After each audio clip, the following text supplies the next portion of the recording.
Hey guys, what's up? Welcome back to the video. In today's video we're going to look at a blog post that I wrote a couple of days ago, and it's 14 things you should never do when selling on marketplaces. So I will leave a link for this down below so you guys can go and read it in your own time. But other than that, do us a favor. If you like this video, give it a thumbs up, subscribe to the channel as well. It really helps the video reach more people.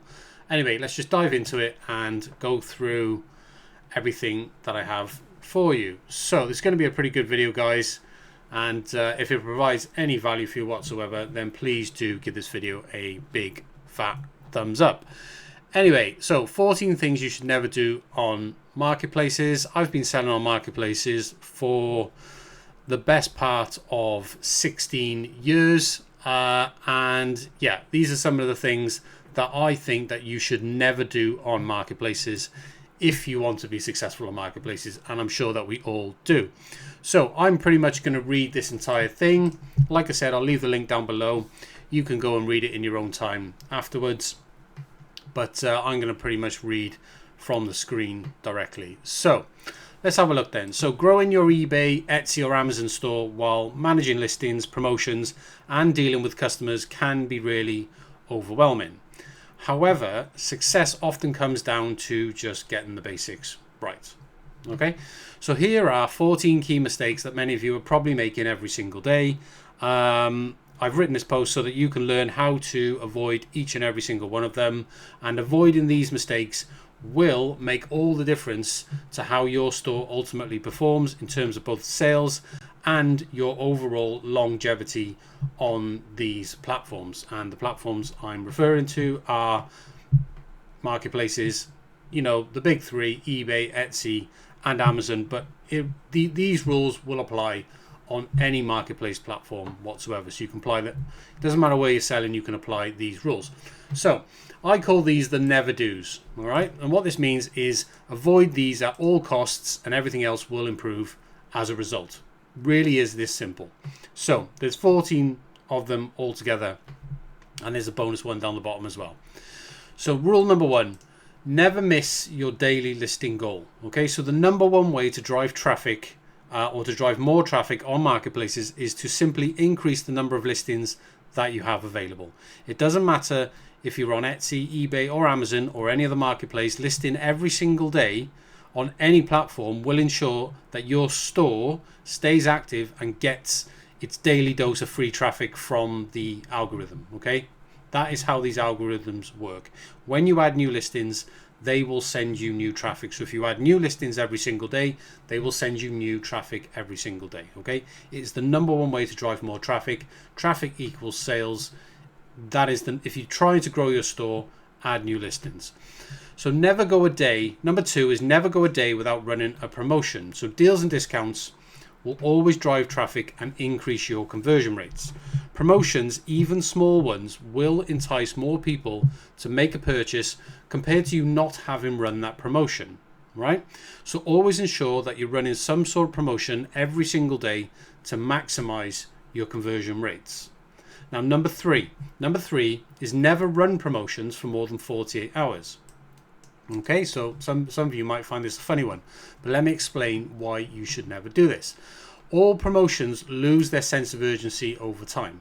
If you allow a potential buyer to quote unquote sleep on it, 9 times out of 10 they will. Okay, they will not make the purchase decision there or then if you allow them time to think about it. So in testing, we ran promotions of varying lengths and ultimately discovered that the shorter the promotion, the better it performed. Okay, so consequently, we also discovered that running promotion for no more than 48 hours actually creates the right amount of scarcity and encourage potential buyers to make impulse purchase decisions more often, which ultimately just leads to more sales and better performance from your promotions. Okay, so never run promotions for more than 48 hours. That, from personal experience, has proven the best strategy for us. Number 4 is never cancel an order unless the buyer asks for the cancellation first. This one is super important, so you're going to want to listen carefully to this one. If you sell something that you don't have, you really run the risk of messing up your account for a long time. But here's a free get out of jail card that you can use in just a situation like this, right? So never cancel the order, but instead buy the shipping label and upload the tracking information if it's not done automatically. This way, you will end up dealing with the non-receipt claim instead. And from a customer perspective, you look like you're going above and beyond to fix the problem for them. And they will be forever grateful that you just refunded them. And this will be true for 99% of these situations that you get yourself in. So it's way better to deal with this than to ever cancel an order because you have no stock. Now, this is not only true because it makes you look like a great seller, but also because your account metrics can actually withstand many more claims of non-receipt compared to the very few times that your account can withstand claims of essentially seller actioned pre-shipment cancellations. So when you action the cancellation without the buyer asking for it first, or without the buyer requesting for it first, this is true on all of these platforms, your account metrics can usually withstand about 1% of these, which is 1 in 100. It's not many at all. And the ramifications of cancelling orders without buyers asking for them, i.e. if you're cancelling orders because you've run out of stock, are huge. It can really affect the performance of your account. However, your account can often take non-receipt claims of up to 3 or even 4% and still stay in the highest performing bracket, the highest performing metrics. So this is why you should never cancel orders. It is better just buy the shipping label, even though you're not going to ship the order because you haven't got the item. It's going to cost you the shipping label, which is just going to be a couple of quid. But overall, this is going to benefit you in the long run if you do not cancel orders, because it means you're going to be able to stay within the performance metrics, and you're going to be able to keep your account in good standing at all times. So number 5 is never ship orders late, and what you should do if you have to. So if you're running late on an order, just upgrade it to a faster service with tracking. Okay, late shipments damage your seller rating, which ultimately leads to less visibility for your entire store. Assuming this doesn't happen too often, the cost of providing the free upgrade will always pay off in the long run. And that is also true for number 4 about not cancelling an order before unless a buyer asks for it as well. Again, buying the shipping label, as long as it doesn't happen too often, which, as long as you're running your store correctly and you're not selling stuff which you haven't got, then you purchasing that shipping label and adding that tracking information, the cost of doing that, it will always pay off for you in the long run, even if you're having to buy shipping labels for items that you don't physically have, right? So number 6 is never end listings without replacing them immediately. Now, most people don't understand this particular point, okay? But in a nutshell, to grow, you always want to be increasing the total number of listings active in your store. This is ultimately how you drive new traffic. Think rule number 1. This is how you drive new traffic to your store every single day, and is the only guaranteed way to increase your sales completely organically without using paid advertising and without lowering your prices to the point of no profit. So if you have to remove items from your store, always have new listings lined up and ready to replace them, because if you don't, I can guarantee you that you will lose traffic share across your entire store and your sales will decline as a result of this. So when one listing ends, another one should always take its place. Number 7 is never make changes to all listings at once. Making bulk changes to all of your listings at once will really mess up the visibility of your listings from an algorithm standpoint.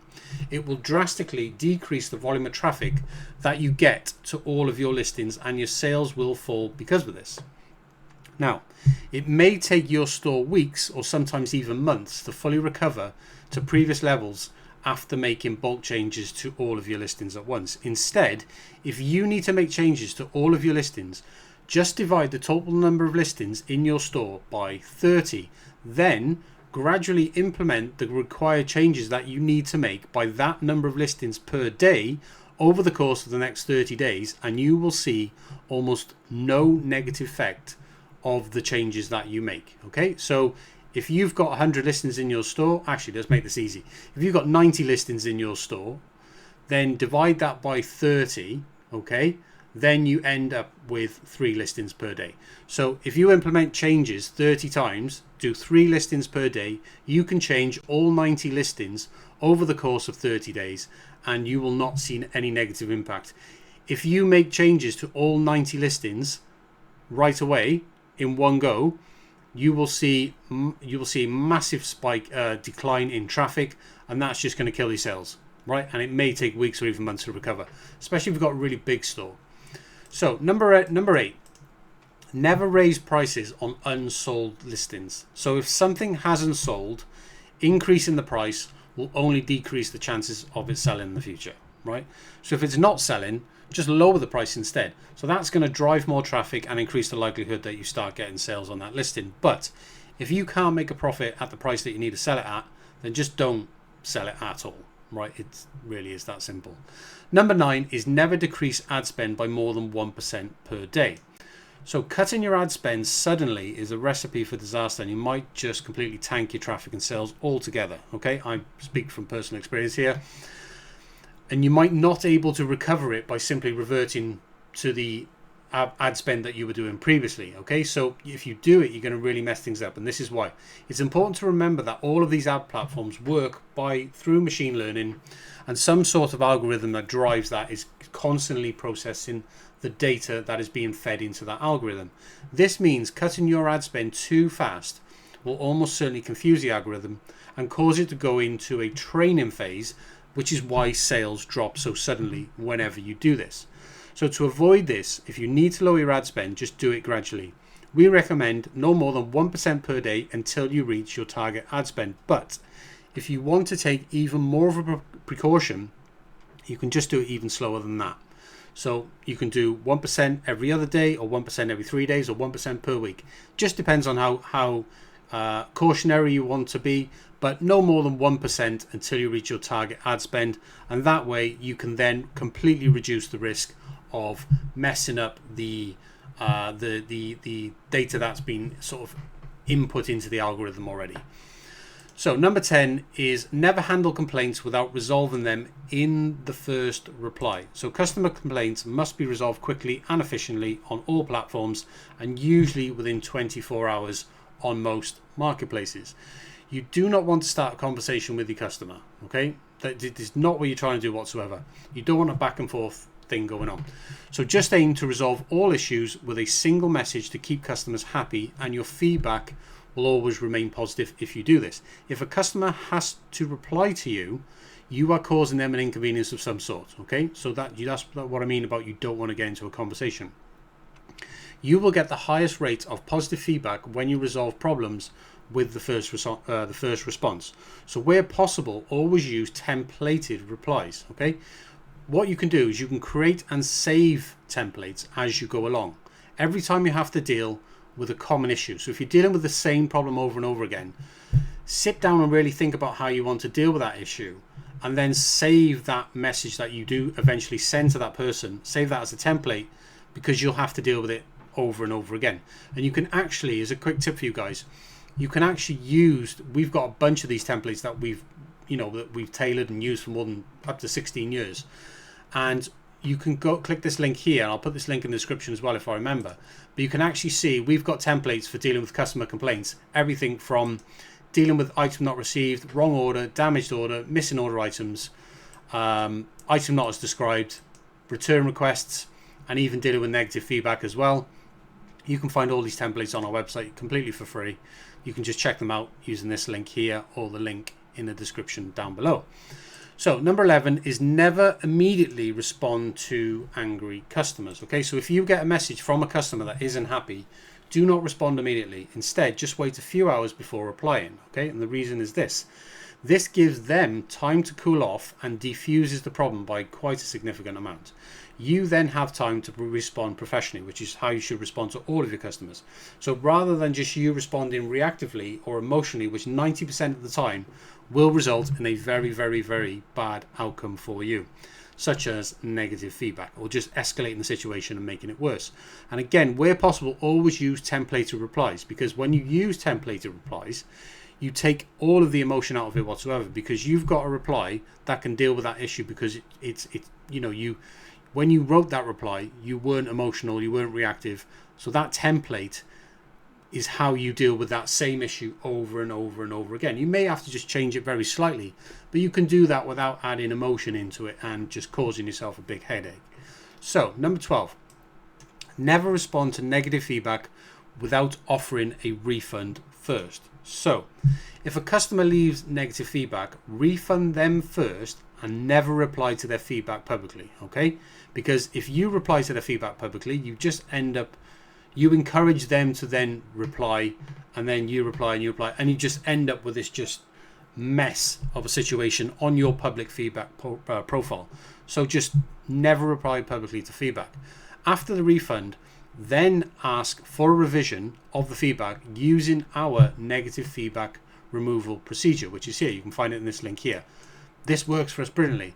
For example, this tried and tested approach has enabled us to maintain 100% positive feedback score on eBay after handling more than 100,000 orders. So I can tell you, this bloody works damn well for us, and it will work for you as well. Number 13 is never attempt to bribe a customer. This is really important. When resolving a conflict, always give something first and then ask for what you want. In most cases, this will be a refund. Whether that be a partial or a full refund is entirely down to you. That's only, based on the severity of the situation of the customer complaint. Only then should you ask for something in return, like revising feedback. Remember that you will only get one shot at getting your customer to revise their negative feedback. So consider a full refund as a total compensation for the best results. Again, you can see the link above for advice on going the right way about going about how to actually get feedback removed using our negative feedback removal procedure, which again, if I remember, when I upload this video, I will link that down below as well. You can have access to that completely for free. Number 14 is obey the rules and play the game and never take anything personally. So listen up, guys. Selling on marketplaces gets really, really personal because everyone is basically out to get you, right? Not only do you have the marketplace policies, but buyers who use these platforms do know how to manipulate those policies in their favor. Okay, so if you want to sell on these marketplaces, you have to accept that some people are going to try and take the piss out of both you and your business. But it is critical to always move on and not dwell on any negative interactions that you have with unreasonable customers or even the platforms themselves. Always remember that customers can, over a long period of time, actually kill your business on marketplaces if you let them. But more importantly, the platform can kill your business overnight, right? So always obey the rules. Resolving and forgetting these issues quickly will be key to maintaining probably your own sanity and your ability to be successful on these platforms, despite the constant bombardment of issues that you will face. Now, once again, where possible, always use templated replies. This can allow you to remain consistent in the way that you handle every single problem that arises, no matter how angry or upset you feel about it in the moment. This is why templates are so important. And don't forget, you can check out our templates, going to help you deal with all of these issues. Super simple, and then you can build your own templates on top of those once you understand how and why you need templates. So just to finish off the video then, guys, success on marketplaces isn't just about being the cheapest, and it's not just a race to the bottom as you might hear some people say. Okay, this is coming from myself. I've been selling marketplaces for over 16 years, and I can tell you this for a fact. I've earned a very good living out of selling on marketplaces. Becoming successful on marketplaces is essentially all about mastering the processes behind the scenes, which are these 14 things that I've just mentioned in this video. The sales will come when you focus on the things that I've mentioned above. You need to learn to avoid all of these never do's and implement all of them, or as many as you can, into your daily routine. You must always stay consistent and treat customers like your livelihood depends on it, because if you plan to do this full time, I can tell you from personal experience that your livelihood might just actually depend on it. Okay? And PS, before I end this video, hopefully it's given you some value. Remember to give this video a thumbs up. Never put all of your eggs in one basket, i.e. one marketplace or one platform. make sure that you list all of your products on as many marketplaces as you can, so that you're never reliant on the income from any single platform. I guarantee that you will sleep soundly at night if you do that. And again, guys, that is coming from 16 years of personal experience. We sell on multiple marketplaces, and we also have retailers who sell our products on multiple marketplaces for us as well. That just allows me to sleep very well at night, knowing that if any one of those gets shut down, okay, or if the sales drop on any of those platforms, or any one of our resellers, if their sales drop, then we have other sellers who will pick up the slack. Okay, so this is why you should really never put all your eggs in one basket. Don't go full steam on Amazon, don't go full steam on eBay, don't go full steam on Etsy. Be on all of these platforms at once and diversify your product range. Try and get as many platforms as you can. Have your own website as well. We can even help with that. You can check out our Shopify Launch Accelerator if you want help getting set up on Shopify. But besides that, guys, I'm going to leave this video wrapped up here. Hopefully it's provided some value to you. If it has, please give this video a thumbs up, and also hit the subscribe button as well. And you can also hit the bell notification, and I think that will give you some sort of alert whenever I post new videos. Anyway, guys, I'll leave it wrapped up there now, and I'll catch you in the next one.